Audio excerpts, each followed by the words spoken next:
Right, so welcome to the podcast or whatever. Uh, this is a different kind of episode we're doing because it's just first of all it's just me and Ryan. Hi Ryan. Hello. No Kieran today. He's living it up. He's gotten the get out of the country, which a lot of us really want to do right now. But anyway, we're Ryan is a writer. How long have you been writing for, Ryan? I have been writing for a little shy of 4 years now, unprofessionally, I might add. But yeah, I wrote this wee script just at the start of summer for something else to do, and I really want to get working on it, so I'm very excited because we are doing a table read, which I've We're a always wanted table to read. do. Yeah. Hopefully this will be fun and also gives Ryan a chance to like hear what the script sounds like out loud and how it flows and stuff whenever it's being performed. Kind of, we'll both pick a character. Do you want to give a brief synopsis of what it's about? Yeah, so the story is called They Stumbled Upon Two Dead Fuckers, which is fairly self explanatory in a way, but yeah, basically just two young friends take a shortcut on the way to a sesh into a forest where they stumble, unfortunately, upon two poor sods. And as they dive deep into the investigation as to what happened, strange things are afloat, as Holmes or the other guy would say. Good description. Now I've read this a few weeks ago, but you've made some tweaks, haven't you? I did, yeah, I did a rewrite the other week, so I added a good extra couple of pages to it. And a couple So of some stuff liners I I'm think you'll seeing, be a fan of. some stuff I'm seeing for the first time. You wanted it to be like a short film, yeah? Oh, absolutely, yeah.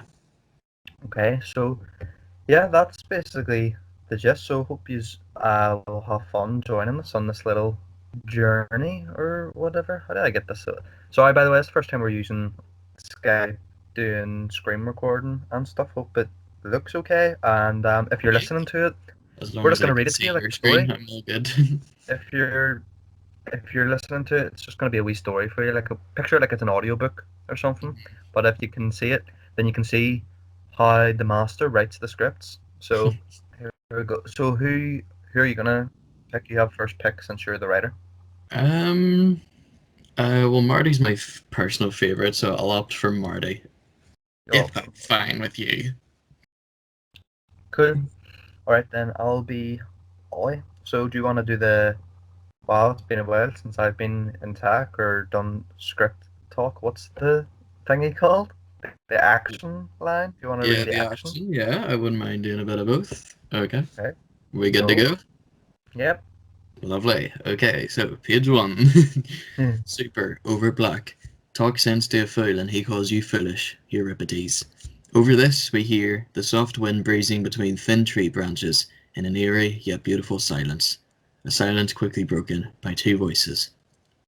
Fuck. Aye. Fade in, exterior, Beaver Forest, day. The lovely open forest, a bland grey day, clouds above ominous, various shots of the land's vacancy. With each visible shot, these two voices get closer to us. Is that what I think it is? Indeed it is, aye. Fuck.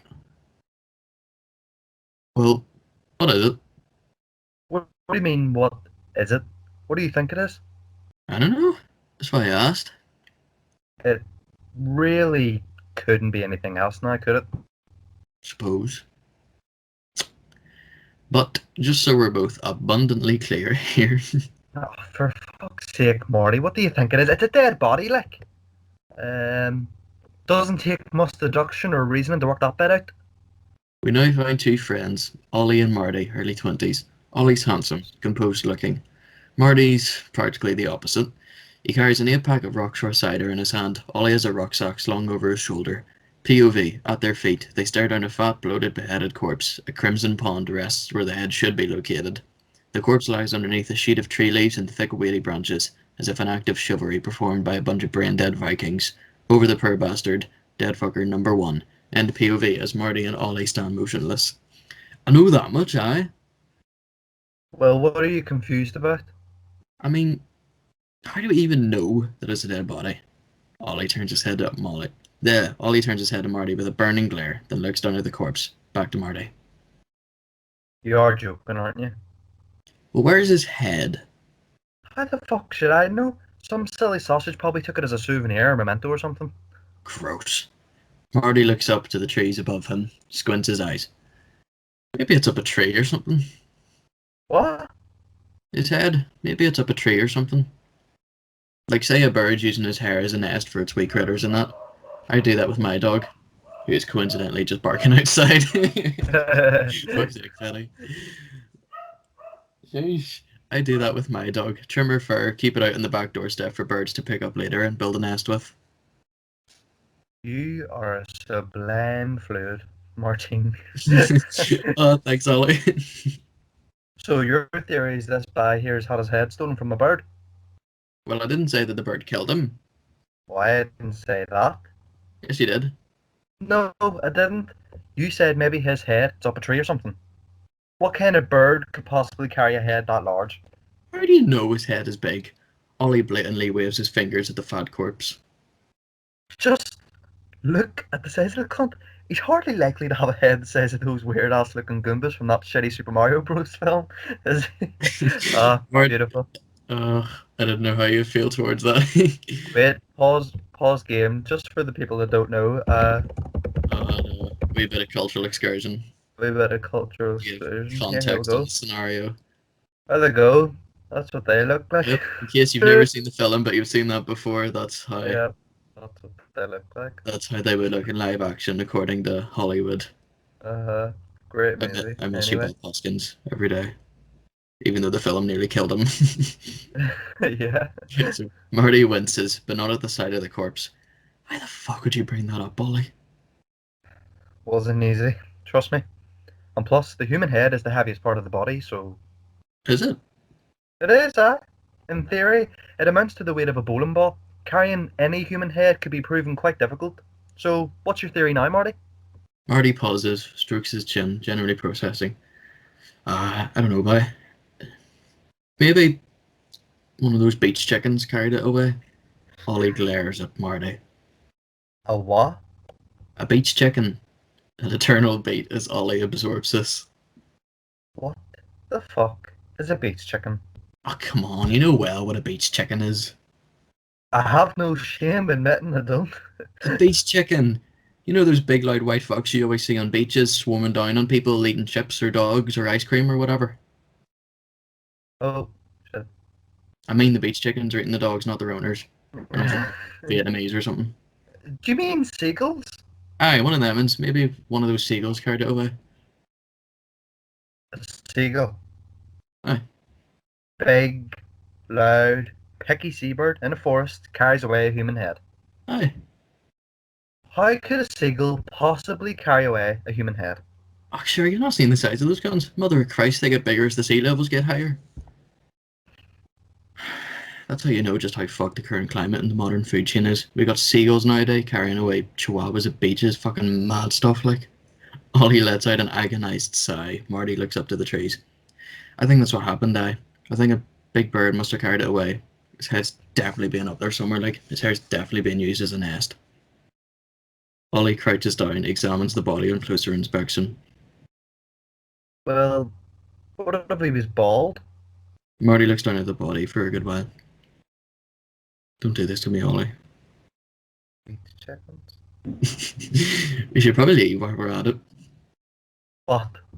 You know, theorising and such. We could be standing here for a good long while, trying to put the pieces together like your man Trumbo, and then end up getting caught or wrongfully accused or something like that. Not quite ideal, is it? Colombo. Aye, we don't want to be sent down there. It's a shithole of a country, apparently. Oh, sweet Edward G. Robinson. You get what I mean, though. We should probably leave, like, now, in case somebody sees us. This place is completely fucking vacant, pal. No one's gonna see or even hear us at this rate. I'm just being cautious, that's all. I don't want to get caught. I don't want anyone to hear us. Marty, you couldn't hear Whitney Houston's wet fart in this forest if you tried. Who's going to hear two guys hypothesizing about over the demise of a decapitated body? Sure, if we do end up getting caught, I can solely blame you. You're the one who suggested we take this shitty shortcut to Nuggets. I can say the same thing about you. You're the one crouched down beside a fat fuck with a rucksack stuck on your back. A beat. Ollie stares at the straps on his shoulders.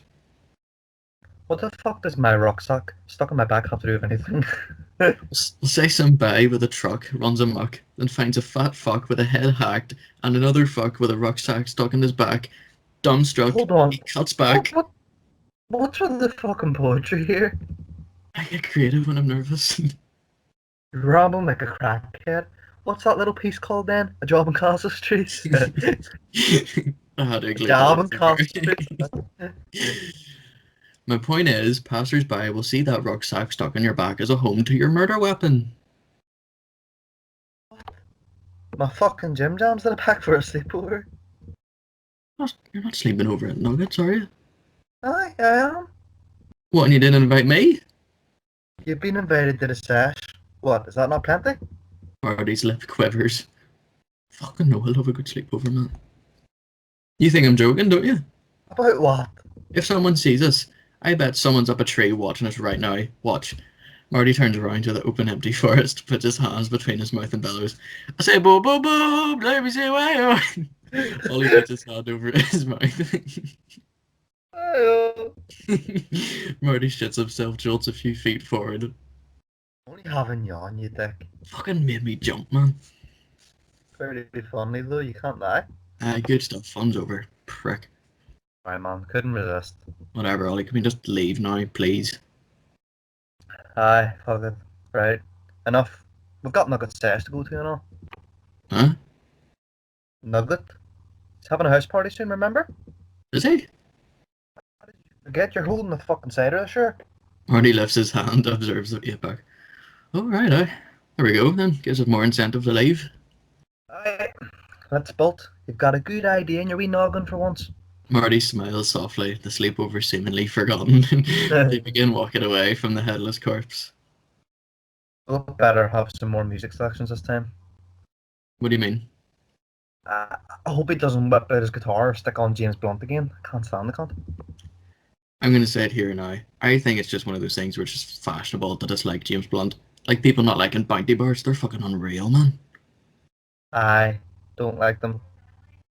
Scum. Scum? You're on the Rockshore cider, dickhead. As if you've not tasted rock shores before. Are you a fan of Magners, eh? Holy shit. Does the Pope shit in the woods?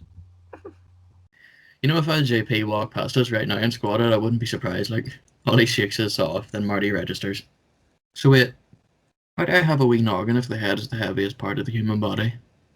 What? You said the head was the heaviest part of the human body, so why do I have a wee noggin if the head is the heaviest part of the human body? Ollie processes, but it's not worth it. Just refrain from vocalising and we'll get on well tonight, okay? Ollie heads on. Marty stops walking. Ollie turns. What's up with you, man? Do you not want to be friends with me anymore? Where'd you get that idea from? Do you think Vic Morrow over here was killed by his best friend? I didn't say that. Well, your general tone there implied that seemed to be your thought process, so I'm just... Who's Vic Morrow? It's a long story. Quite sinister, actually. In reality, it really is very sinister. For those of you who don't know, Victor Morrow was an actor. He was in the Twilight Zone movie. They were filming a segment directed by John Landis where he travels in time and he winds up in the middle of the Vietnam War in this fierce ongoing debate, and he tries to rescue these two Vietnamese children in this river where there's a helicopter flying above them. And they were hired illegally, so then after all that, the child protection laws in America like blew up to a substantial rate and saved more people. But something happened. There was a pyrotechnic malfunction, so the helicopter crashed down below everybody, and the rotor blades decapitated Victor Morrow and one of the kids, and the other one was crushed. Yeah, it's fierce stuff, so it is quite very sinister. And because there's actual footage available of it, which is kind of fucked, but Really? yeah. I've seen it. Not in the film, of course, but obviously someone leaked it and had to like get that message across, like this is how not to shoot a film. Yeah. Okay, Well, yeah. We're not going to show that, but if that sounds something like you're interested in, give it a wee Google, because we're not going to show you up. You can just go on Reddit, it's probably on there, no bother. Yeah. Is that they did the plane one in the movie, didn't they? They did the game in the movie. The Dead, yeah. I can't remember which segment that was. Because there's like 6 or something in the film, isn't there? Mm. It's terror from 10. What is it? 1,000 feet or 10,000 feet or something. I know Terror. Spielberg did one. It might have been that. They redid the plane one in the. Have you seen the Jordan Peele? I haven't actually, no. I've Fella? been meaning to. The fun because we're doing a podcast. The episode that they've just recreated the title of that one, but it's not the same because the original one there's like the monster on the wing of the plane. But in this one, the guy is doing. You know the annoying. What do you call him? He's the annoying guy in Step Brothers. Who his kids like sing like the Oh, uh Adam Scott. yeah, he's in it, and he is on a plane and he finds like a wee headset that has a podcast on it, and the podcast is being recorded. It's about no, sorry, it's about the plane that he's on, and it's like about like a mystery, like the plane that disappeared. But Ooh. the podcast, like he's listening to the podcast about his own plane, and he's trying to like Stuff convince as it's everyone that the happening. plane's gonna go missing. It's really good, and of course very Twilight Zone stuff has a good twist. But anyway, um, Is that where that Simpsons episode gets the inspiration from? In the Three Eyes of Horror? You know where Bart says that like leprechaun or something or that gremlin on the side of the yeah, bus? Is that what it was based yeah, off of? yeah, It just came out of my head there. I thought that sounds quite yeah. familiar. Yeah. Or it's a long story, quite sinister actually. I just feel like you don't like me as a mate anymore. Ollie takes a few steps forward, placing a sympathetic arm around Marty's shoulder. Yeah, man. You mean well, Marty, but you're exhausting. Ah, that explains it, yeah. Ollie smirks and walks forward, pulling out his phone from his jean pocket. Soon enough, Marty finally registers. Wait, hang on a sec. I'm exhausting. Just what the fuck is that supposed to mean? Ollie turns back quick. Don't take it personally. It's just the way it is. Some things are just out of your control. So what? You think I'm good? You think I'm stupid? Aye, a good bit stupid. A good bit of stupid? Jesus, how have I coped with being your friend all these years?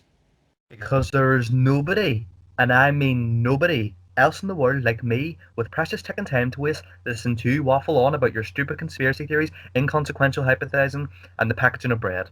I didn't bring that last bit up today. Yet, you didn't. It's a genuine concern. I'm just concerned for your basic intelligence, that's all. Jackhead. Marty violently shoves Ollie backward, making him trip on a large log. He loses his footing, falling a good couple of feet behind him. As he falls to the forest earth, he lands on an even bloodier corpse. Head intact, but aside from, still dead. Ah, fuck me. Ollie jolts back to his feet, wincing. What's wrong? Oh wow. The two look down at the body. Unlike his predecessor, this corpse is not so well hidden. Over this, dead fucker number 2. There's a body. Superb work there, Jessica Fletcher. Where'd he come from? The two circle their eyes across the empty forest. I didn't just push you into a portal, did I? Huh? I think I pushed you into a portal or something. Say that log there, the one you tripped on. You fucking pushed me, you can't. Say the log you tripped on there, there's a portal on its side and you fell into it, You pushed me. landing in some kind of odd interdimensional mindfuck somewhere else that's a bit different to your basic lifestyle world, and you fall back into reality on the other side, crashing to the ground there. Ollie, exhausted and shivering with fear, glares at him. So, why the fuck would that make it a portal if I just fell back into the same spot with absolutely zero time difference? Not anything? I meant in the sense of, what if the dead fucker there is like your future self or something? Like, Oh, fuck off, Marty. My future self? See what I mean about you and your stupid fucking theories? You're fucking ridiculous, man. I'm just hypotenizing, no need to bite my head off. Hypotenizing? Or whatever the word it was you used earlier. Hypothesizing. That's the word I used earlier. Hypothesizing. Swings and roundabouts. Oh, stop. It's another dead fucker. We know that much. And I know for a fact it's not me, alright? Well, nobody wants to admit they have a dead version of themselves. You're right. But I know it's not me. How do we know it's not your future self? Oh, now come on. Look at him. Con's clearly been through plenty of shit in his time. God bless the wee critter. Seems to me that there appears to be a homicider on the loose. Huh? What? Homicider? Yeah, you know those mad boys who kill loads of other boys for fun, and some police boys try to hunt down those mad boys? Well, I just landed on one of those homiciders victims. Ugh, what did he smell like? Huh? What did he smell like? Who gives a shit what he smells like? I was too busy screaming. Ollie wipes his entire body with his hands in a frenzy. My God, I need a bath. Marty leans forward and takes a big sniff of Ollie. Yeah, you do smell like shit.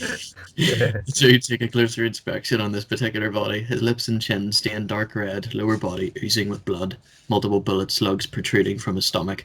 Very recent looking. They wince as they watch the blood run down his stomach and under the earth, as if racing. Wow, it's mad. It's going about the place like. What's going about the place? You know, killing bodies and disposing them in Beaver Forest. Not very well though, I might add. Bit sloppy like. Not exactly how I would have executed a murder ploy. Well, I don't think this guy's death was planned. How do you mean? Looks to be here that these two poor fuckers suffered from a severe case of deal gone wrong. I implore for more.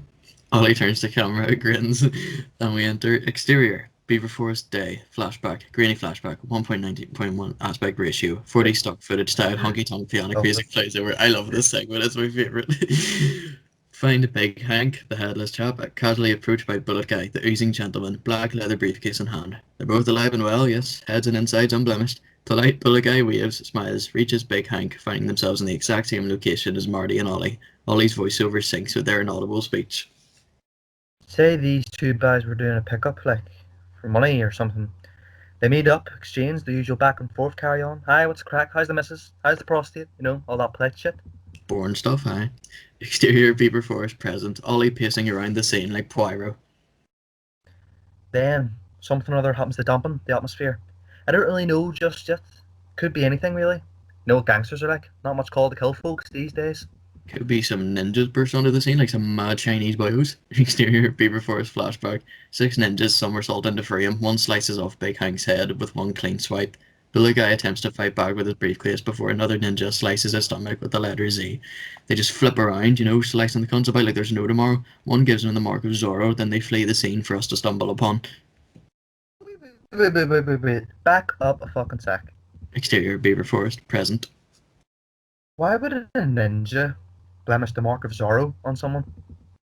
I mean, I would surely dampen any atmosphere I was in. Ollie glares at Marty as if he just grew a tail. Continue. Thank you. So they're conversing, acquainting, or what have you. Exterior Beaver Forest flashback. Bullet Guy and Big Hank now in the middle of a tense debate. In the hum-up, Big Hank produces a handgun, firing multiple bullets into Bullet Guy's stomach, who drops to his knees. Then, as tradition goes, things get tense. All trust flies straight out the window. The oozing gentleman down there gets shot a few times by the headless guy. Exterior Beaver Forest present. Why could the headless guy shoot him if he has no head? When he did have a head, he shoots this guy down here. Exterior Beaver Forest flashback. Bullet Guy, with all of his Spartacus might, staggers back up to his feet, clutches his stomach, flooding with blood. Bullet guy gets back up, approaches, we'll call him Big Hank. That's a good name. As voiceover continues in montage, Bullet Guy unsheaths a machete from his person, effortlessly decapitating Big Hank in one clean swipe.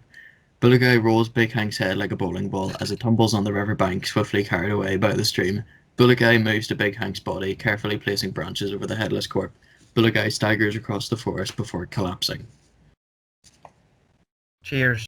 So, Big Hank gets hurt quite bad. As Bullet Guy grabs a fucking machete or samurai out of his pocket or some mad shit like that, decapitates him, throws his head into the river down over there, and hides the remains. Bullet Guy attempts to make his way out of the forest, eventually succumbing to the bullet wounds. Thus, Exterior Beaver Forest present. Back to normal. Music abruptly stops. the scene we're currently contaminating right now. Marty pauses, takes in this account, vaguely nods his head. I'm not hugely intelligent, but that just is what happened here. It's good, right? I mean, fucking Trumbo shit a fair amount of bricks now. Colombo. Yeah, they don't build their houses with bricks down there apparently, like the rest of America too. It's all just fucking wooden planks and lollipop sticks. And Columbo, to decontextualize, is a classic TV's detective. The wee raincoat and the glass eyes, absolute legend. You've watched Columbo, haven't you, Jordan? No, Have you not? I've Oh, watched it, but I know what you're on about. you'd love it. So you know how like every episode starts the pre-credit sequence every 15 minutes. It shows like the murder actually happening and Uh, how they like orchestrate it. But like the rest of the episode, it's up to Columbo trying to figure it out. But we know all that's happened. But oh, he's right, very okay. clever at Cool. picking apart the pieces. But he's obviously confusing Columbo with Columbia, and or Uh-huh. Columbo with Dalton Trumbo, who was a communist Hollywood screenwriter. So okay. So if it was a deal gone wrong, where's the money? I didn't say there's money for sure. That's just what it looks like to me. Although landing on his body felt harder than it should have been. Sure, God knows how long they've been here. His body must have just been really stiff. Aye. Ollie rolls his jacket sleeve up in one hand, burrowing it inside his sleeve, covers his mouth and nose with the other sleeve, then kneels down to the body. He digs his burrowed hand underneath its back, blindly scuffling through. As he does, the body's jacket pocket opens slightly, revealing an old blood-stained machete. Ha! Told you. Machete. Huh. Weird. What? There's blood on his weapon, but it looks too old. What do you mean? Look at the blood on his tummy there. It seems more recent. What are you saying? I'm saying, I don't think he used that machete to kill Big Hank over there. Wait, I feel something. Ollie reaches around more than finds purchase. He pulls his arm back hard, slipping out the black leather briefcase underneath Bullet Guy's corpse, as if conjured straight from Ollie's own dramatization. Fuck. Is that? I think it's money, aye. Oh, this is getting spooky now. In what way? Well, the two of us happen to stumble upon a soon-to-be crime scene, then deduce exactly how everything occurred before finding a potential murder weapon, then take money not intended for it. Need I say more? What's your point, man? It's a bit immoral, isn't it? Don't you think? Well, it's pretty clear to me that they killed each other, like. I know, but frankly, Ollie, I'm a bit scared. What if he wakes up and sees us taking the money? He's not gonna wake up. The guy's stone dead. He could be one of the undead. Ollie rises to his feet with the case and begins walking on. I don't have any more time to listen to all this drivel, Martine. I'm going home. Where are you going? Home? I just said that. You're not taking all that money with you, are you? I am, yes. You're not going to Nuggets then, I take it? I'm not, no. But you're still taking the money? I am, yes. What, you're not giving me any? I'll give you half of this money if you come with me right now. Marty looks down at the body, somber. Eventually, he nods and follows Ollie. They walk on across the open forest together. Sad, though, isn't it? What is? Death and all that. It's sinister. Well, you're right. But we all got to fuck it into the ground and become worm food at some point. Suppose. A beat as they dander together in silence. See, when you said that there was a bunch of mad boys killing each other, killing other boys and disposing their bodies here, did that actually happen? Aye, it's going about the place, like, rapidly, it seems. Evidently. I'll get a wee article up here, see if there's any similarities to this shit show. Ollie reaches into his jean pocket, then freezes. Ah, shit. What's wrong? I've left my fucking phone back there. They turn around, looking in the direction of the scene. Quiet. Lifeless. Where do you think it is? Better not be beside Bullet Guy, else I'll scream. Ah, shit, one sec. Ollie hands Marty the case, then sprints back to the body. Marty slowly trails behind, watching Ollie frantically throw leaves and branches away, digging about for his phone. It's always in the last place you look I like. love this. Look like what? No, I mean when you lose something, it's always in the last place that you look, isn't it? Schrodinger's law or whatever the fuck. What are you on about? I mean when you lose something, and you're looking for it because you've lost it. It's always in the last place that you look. Ollie stops what he's doing, looks up at Marty. Well, of course it fucking is. As Billy Connolly once blatantly stated, why would you keep looking for something after you found it? Stupid cunt. I leave Big Yen alone. Talking about you? Oh? Fucking hell, please just fuck off, Marty. Please just fuck off. I'm not in the fucking mood. Here, can we just say, by the way, Jordan does not curse. Jordan does not do F words, so I'm devoting my purity for Ryan's cause here. That's how invested I am. Jordan doesn't curse. I wish I could say the same, but... You've some mouth on you, boy. Ollie proceeds, looking around more. Marty still watches, then looks around the forest, swallows his tears. You swear too much. Better than you, dickhead. We were just... Wow, I didn't know that part. That's a new part, isn't it? Yeah, that's why I was like, I had to find that a clue that in there somewhere. Better Wow, than I you. was just talking about the cursing. Better than you. Marty lets this sink in, then turns around more. I'll keep lookout. Good. Ollie digs around more, eventually finds his phone on the other side of Bullet Guy's body. He grins. Ollie opens his phone, scrolling through. As Ollie checks his phone, Bullet Guy's eyes twitch. Ollie's oblivious to this, scrolling through his phone some more. Here, Marty. I read out a wee article here. Wait a minute. Just then, Ollie freezes, a deer in headlights. Wait a minute. What? Ollie looks at Bullet Guy's body, finds another inside jacket with a wallet sticking out of it. Ollie grabs it, rushes through the corpse's various cards and vouchers. That his wallet? Check his ID there, see who this geezer is. Ollie finds an ID card, then his face drops. Joe Blogs. Oh, fuck off. I'm serious. It says here Joe Blogs on this. Ollie throws the wallet over to Marty, who catches it and verifies for himself. All the while, the body's eyes shoot open. Extreme close-up shot, ID card, Joe Blogs. Surely not. I mean, people can get their names changed on passports, right? Only makes sense if... You're seriously trying to tell me this is the cunt that's named in every single fucking hypothetical school scenario known to man? You don't think it's all based off of him, do you?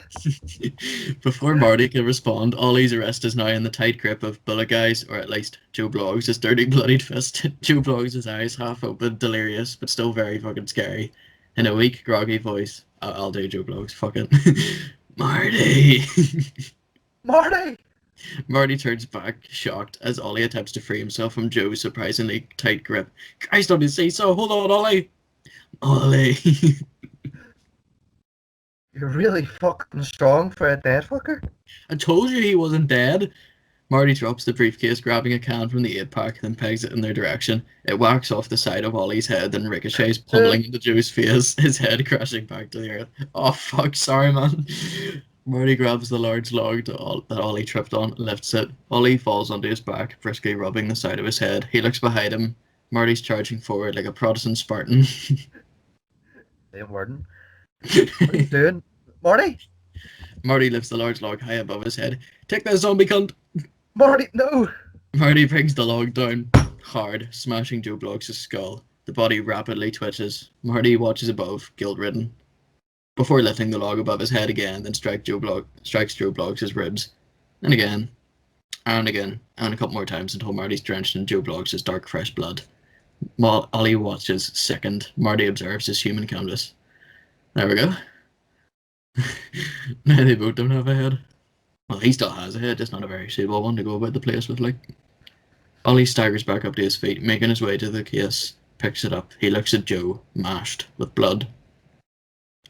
Oh, Martin, what have you done? What? I saved you from the undead.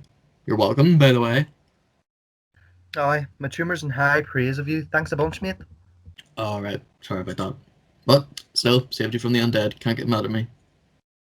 Well, if he was undead, then you properly fucking killed him now. Good. Saves him coming back to us. Marty throws the log far behind him. Ollie shakes his head, then staggers away. Marty watches, then looks down at the bashed corpse, visibly confused. Wait, I'm a bit confused. So, should I not have done that? Ollie turns back around, rubbing his head still. I need a second, please. I need to process all this foul aroma of shite.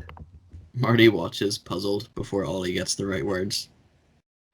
just to reiterate for you here, Martine, in case you're not quite grasping the gravity and severity of the situation we're in right now, as of this moment, I'm going to walk out of this forest. I'm going to make my way home. I'm going to unzip this rucksack to to get my gym jams on. I'm going to make a nice mug of tea and watch some Sopranos. Yeah, bye. And I'm going to do all of this tonight, right before you and I get into trouble. Right before a whole bunch of law enforcement boys arrive here and see us two very suspicious looking individuals covered in blood, wielding about giant logs and carrying away large, heavy briefcases at the scene of a very grisly crime involving a beheaded manatee and what seems to be the physical embodiment of an urban school legend. Grizzly on my part. Apologies. It was a year ago yesterday I finished Sopranos, by the way. Mad. Brilliant. Oh, Yeah, I still need to get back onto series 2 on my rewatch. yeah. That was a brilliant little piece from Ollie there. Very beautifully worded. Thanks very much. Um, no, Marty, you listen to me, right? You killed Joe fucking Blogs. Let that sink in. But if we leave, you can keep half of whatever's inside this heavy boy right here if you wash those nasty fucking hands right now. Ollie turns back, walking on. Huh? No, hands are perfectly fine. Marty trails behind Ollie again, looks down at his hands, which are drenched in blood. They slowly exit frame as they walk on, our eyes fixed on the open forest. Oh, wow. Yeah, you're right, my hands could do with a good scrub. More like your fucking heck do with a good scrub. His head actually did feel pretty heavy as I was crushing it, but it was easier than I expected it to be. Log did all the work too. Just one more thing, how are we going to get this briefcase open? That there's another story for another time. Okie doke. Their voices become faint in the distance. All is silent. We're left with Joe's body. The same peaceful yet eerie wind breezes again. Pan away from the body slowly to the far side of the forest. We find a well-suited man, briefcase in hand, making his way through the forest, oblivious to the recent events. He stops in his tracks, waiting patiently. He begins to look around the forest, checks his watch, and tuts. Can I be well suited, man? Yes, of course. He's always fucking late.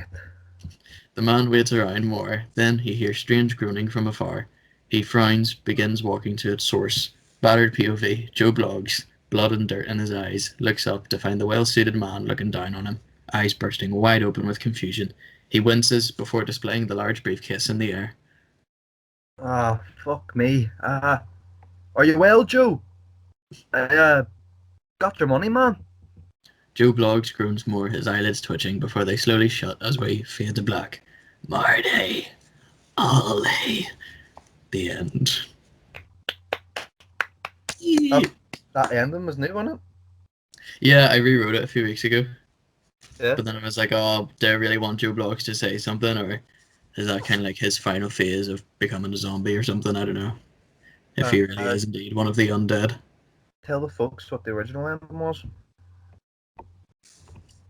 I'm trying to think what it was. I think it's kind of the same, but the well-suited man didn't show up. So like it just seemed to be Marty and Ollie actually left with money.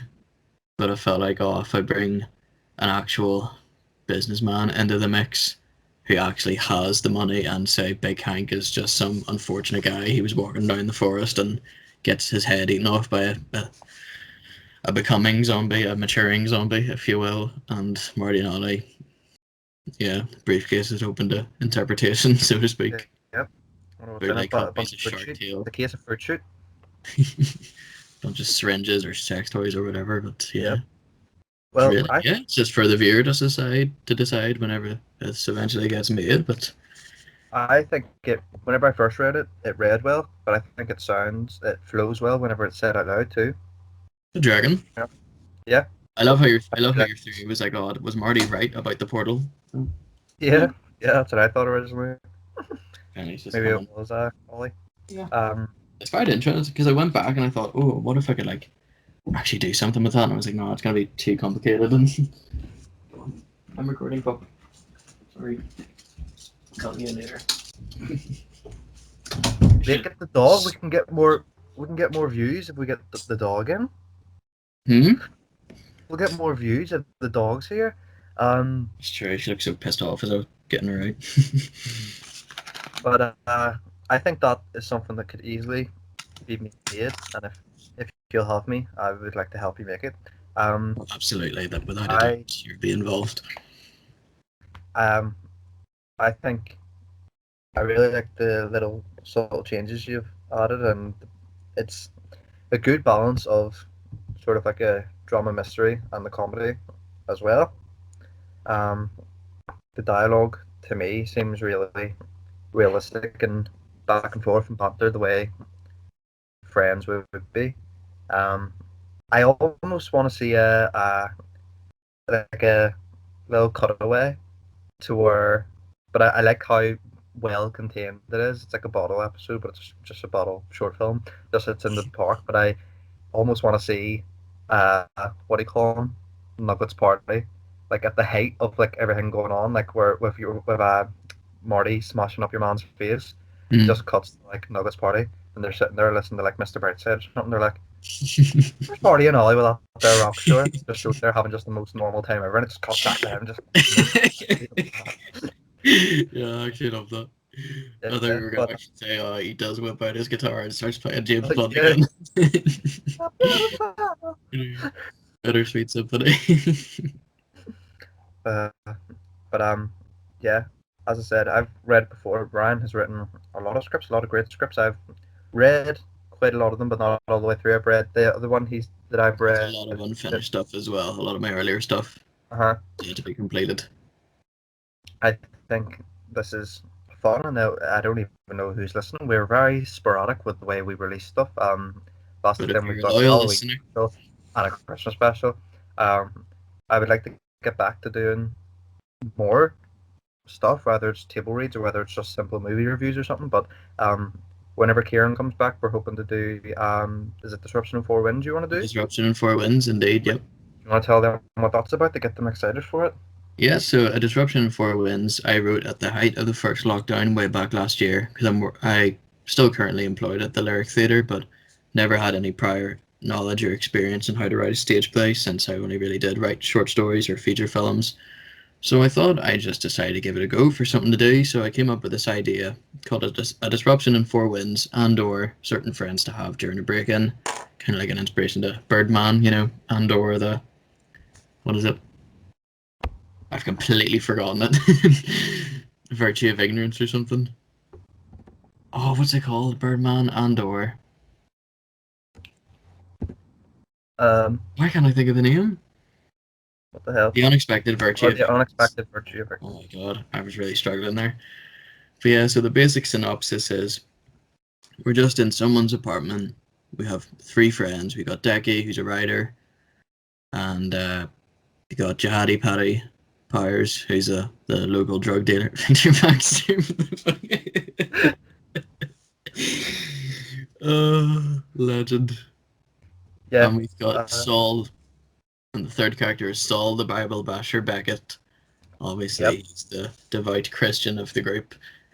So it all just kind of took inspiration from a lot of debates and conversations I've had. A good couple of those conversations were with our loyal tech ones, Jordan, as you may remember. Yep. And so I just thought, I'd very like to stick this in somewhere, but as like a longer format. I think it'd be too. I'd lose concentration in people if I put that in a film, so to speak. Mm. Like, there's only so many films you could fit in one location and have it captivating. But I thought, plays do it, so I'll just start something new and write that, and absolutely loved it. And yeah, three full I've acts, and read it obviously and it works really well as a play. I can really see it, and the characters. Ryan's really good at writing characters and making them realistic and making them stick to like to their type of character, like but not in like a stereotypical way. So like Saul, the like Bible basher. Um, Whenever I used to write stuff, it would be very easy to like just sort of throw a line to anyone because you're like, oh, it's a funny line. But Ryan's good at being like that character would say it, and they would add this bit, and they would say it that way. Um, but yeah, it feels again like this the way friends would talk to each other. But it also has a gripping uh, story to it, which you will see. But yeah, we'll do a wee bit of multi. What is it? We'll both have a few characters because there's only three of us. But there's how many Mm. characters? Is it like There's 5 five or something? altogether. Five.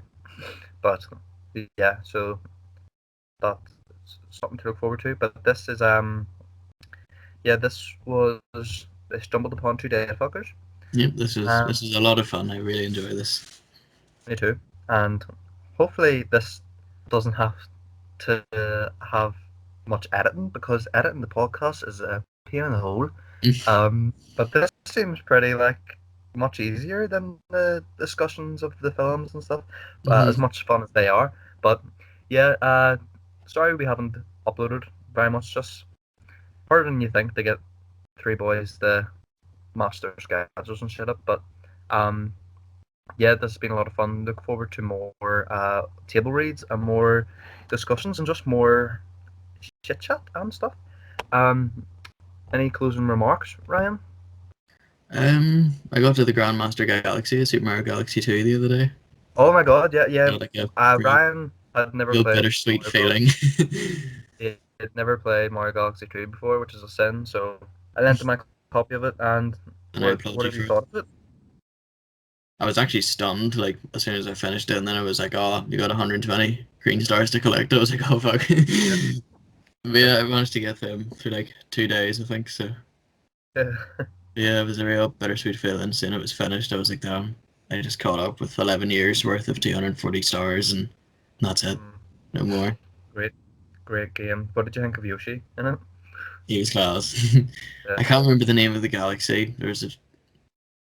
I really can't remember the name, but it's like it's a very jazzy soundtrack to it. It was like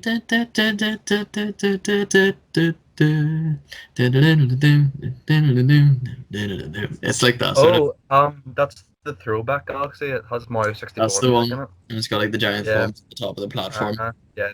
They remade that level in Mario Galaxy 2. Whenever I seen that, my 10-year-old self was like, That was me brilliant. literally just last week. I was like, I love it.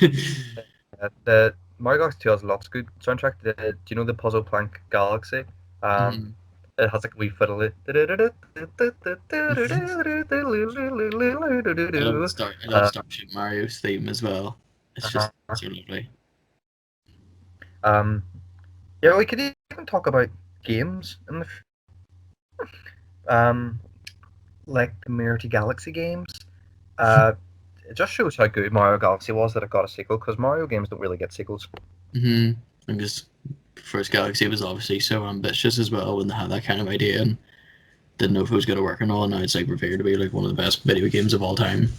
Like even I Yeah. don't play that much video. I don't play many video games, but I know that much and I know how good it is. And obviously holds a place in the heart, of course. On a squidgeminute, What is it? a Haribo squidgeminute. Are they those like berries kind of one? They're great. Oh, I can't even tell what color they are or what their They're shape little is. soft things. Um, yeah. I think I'll just now. Yeah. Keep an eye out for whenever things ease more. It's my mission to get this made and other projects that Ryan has undertaken. So keep an eye out for it and support the arts, guys. Support the arts. Hashtag whatever. hmm So this has been Jordan and Ryan of Shit Chat. Signing out. Hope you have a nice life. And All right. yeah, Thanks for everybody who cheerio. listens. We hope to see you soon.